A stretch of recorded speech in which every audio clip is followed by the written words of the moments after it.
welcome to today's video. Before we get started, those buttons down there, the like button and the subscribe, and then if you have anything to say, there's the comments. So hit all that. That's what the kids say these days, right? All right. In today's video, we're going to be doing a little bit of teardown on this motor for a 78 F-150 four-wheel drive project. I say it's an F-150, but it's had a 3/4 ton axle swaps done on it.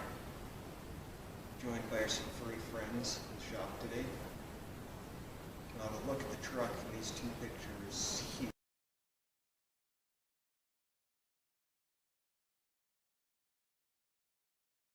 That'll be tearing up the back roads of North Dakota here soon enough. Hopefully by January. It's meant to be a snow machine. This is a 351M, which is related to the Cleveland, although there are differences. Some obvious things we can see is the wonderful 2-barrel motorcraft, Duraspark ignition, and even a fixed 5-blade fan, which is pretty mangled. Some of the teardown, these valve covers are pretty banged up. We're going to have this all the way down and replace bearings, rings, and the whole seals. We're just going to put a rebuild kit in from Sealed Power, not Sealed Power, but the parent company of Sealed Power and Velcro, Federal Mogul. The Federal Mogul rebuild kit, which includes Sealed Power bearings and rings and gasket set. We won't be replacing the pistons, at least not with OEM style ones. We'll be putting in more than older Cleveland style ones, if we do at all, because it's quite a bit of work since Ford uses pressed in wrist pins to connect the pistons to the connecting rods. This engine isn't looking to make a whole ton of power, just enough to have some fun. Enough power to be dangerous, but not enough to be over the top. We probably won't even be changing the manifold carburetor to begin with. That'll be later down the road. Enough jabbering, I think I'm just going to tear into it. And while we're going, I'll explain to you some of the things about why I say this is related to the Cleveland. Get into some more of the details that you may not care about at all. Yeah. Ooh. And aside from all of that, this engine included headers. Some of the things we're going to be going through with the rebuild is, well, we plan to be ordering standard size bearings and rings. I have no reason to believe this has been poured over. And the person who provided the engine, who's my eldest brother, believes that this engine is in fact in solid shape and shouldn't need to visit the machine shop and have oversized or undersized bearings installed or any replacement work done there. So it should just be a simple bolt-on procedure, bolt-off, bolt-on procedure, technically. If we will pan you to the right, you can see possibly that we have some tools. I've got my crescent set, my craftsman set, and various tools down there, as well as a couple of forms of persuasion, some from the engineering department and some from the chemistry department. There's no departments, but that's funny.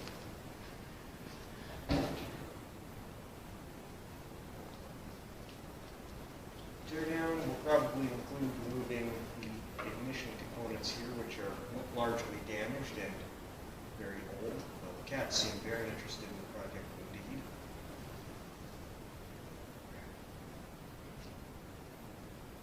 And basically removing anything that's in the way of the rebuild procedure without getting too crazy. So we'll also need you guys keeping an eye on where some of these brackets go. That's probably an AC bracket, and the alternator bracket is here. Power steering, our other ties into there somewhere. All of that is still with the truck, fully plumbed in. Plumbed in, but it's a relative term. It's a bit of a mess. The truck was in a state of restoration before. So, without too much further delay, I'll remove the curious children. Start on some of the basic parts of the teardown.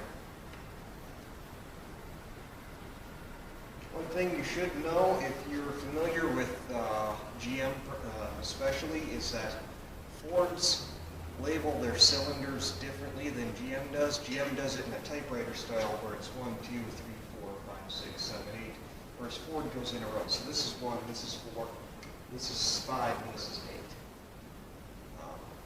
Pay attention, your intake will be labeled on the intake runner, or the runners of the intake manifold on all of these older cast iron gates.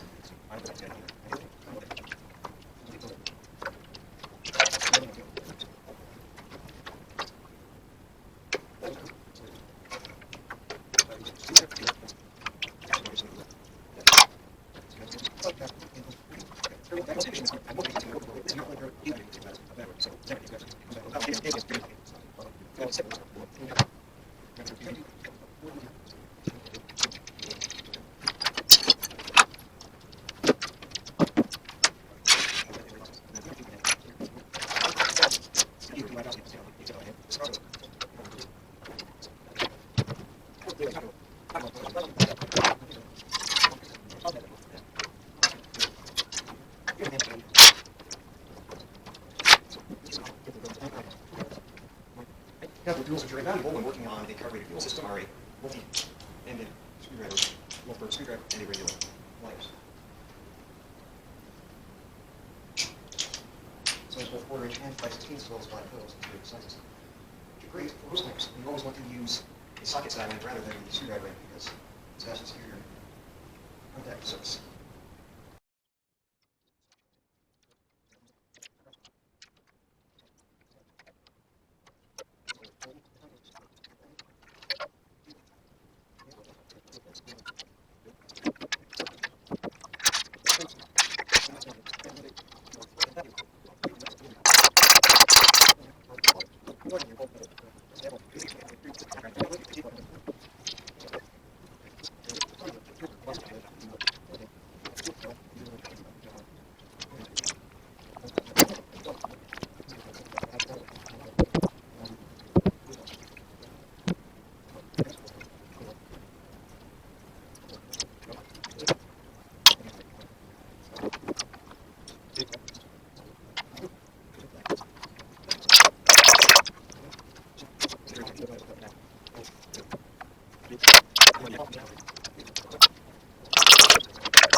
think we're going to call it here for today. I'm going to get some advice on this distributor and probably come back in and remove these exhaust manifolds later. But for now,